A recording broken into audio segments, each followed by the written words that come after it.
ঈদের ছুটিতে মুখরিত কক্সবাজার সমুদ্র সৈকত। সৈকতে সুগন্ধা পয়েন্ট থেকে জানিয়েছেন প্রতিনিধি অর্পণ বড়ুয়া।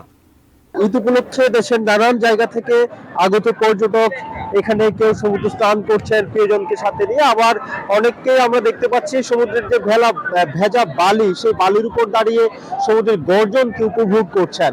কক্সবাজার সমুদ্র সৈকতের সুগন্ধা পয়েন্টের পাশাপাশি কলাতলি পয়েন্ট, সিন পয়েন্ট, সিগেল পয়েন্ট সহ সবকটি পয়েন্ট কিন্তু একেবারেই পর্যটকদের পদভারে মুখরিত হয়ে উঠেছে। ঈদ উপলক্ষে বেড়াতে আসা পর্যটকরা শুধুমাত্র কক্সবাজার সমুদ্র সৈকত নয়, সমুদ্র সৈকত ছাড়াও ইনানি পাথরে বিচ, মেরিন ড্রাইভ সড়ক এবং টেকনাফ, জিরো পয়েন্ট, রামুর বৌদ্ধ মন্দির এবং মহেশখালীর আদিনাথ মন্দিরেও দেখার জন্য ভিড় জমাচ্ছেন।